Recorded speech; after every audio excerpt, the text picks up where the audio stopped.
Hello friends, नमस्कार, जय जगन्नाथ। आज आम गुरुवार रे रात्रि डिनर कौन बनाऊँ आपण मानक देखापी जाऊँगी। ये देखूँ आज आम घर डिनर रे संतुला मु बनई खायापी। एठी सब प्रकार वेजिटेबल पकईकी आलू सारू बड़ी बैगण आउ जो कदली छुई नाड़ी सब प्रकार परिया पकईकी गोटे बनई आज संतुला।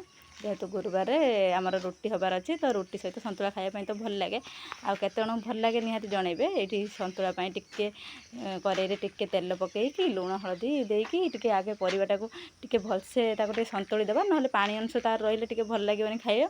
तापर टिके संतुली गला पे सेतिरे टिके पानी देकी ताको सिझे देबा। तापर काढ़ी देकी टिके पियाज पकईकी पियाज टाको टिके फ्राए कर देबा। तापर सेतिरे लुण हलदी पकईकी पियाज टिके रेड रेड कलर भाजी हो गले तापर मसला देकी आउ ताको मसला टाको कषि देबा।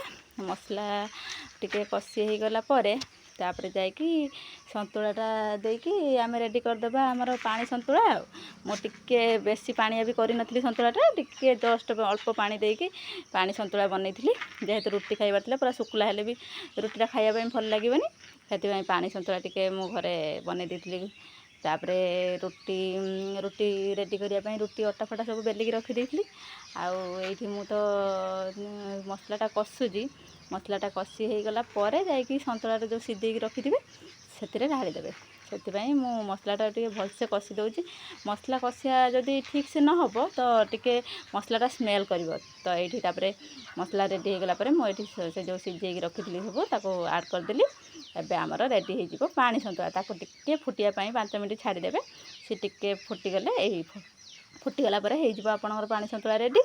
तापरे एठी टिके मु कोन करथिली ना खाली पानी संतुला लगे खाइबे ना सेति पई टिके भेंडी आलूर भी गोटे भजा बनिया पई पियाज काटिकी तेल पकई टिके भेंडी आलूर मध्ये गोटे भजा बने देथली। तो रुटी सांगर भेंडी आलू भजा आउ संतुला खाया पई मु घरे प्रिपेयर कर देथली। एठी भेंडी आलू को भाजी दउची। तापरे भेंडी आलू भजा हो गले निहाती 15-20 मिनिट लागिबो तो भेंडी आलू भजाटा बनिया पे।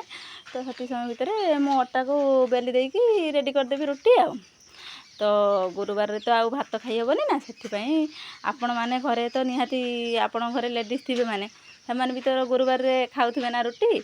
आउ तो आपण घरे कोन हेइतला कमेंट माध्यम रे जणैबे। किंतु आम घरे तो कोन हेइतला आपण मानक मु देखै दउची। तापर एठी देखंतु भेंडी भजा हमर जस्ट माने पूरा तो हेइनी टिके हेइ आसिलानी। तो ताको पूरा भलसे टिके माने भलसे न भाजले भेंडी भजाटा भी टिके लालुआ लालुआ लागियो। सेति में पूरा भलसे ताको टिके फ्राई कर दे। तापर एठी भेंडी भजा उल्ले देकी मु एबे रुटी करची।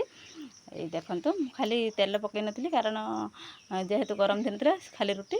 जदि आपण मानकु वीडियोटी भल लागिथिबो ताले निहाती लाइक शेयर सब्सक्राइब कर देबे। रहिली नमस्कार, जय जगन्नाथ।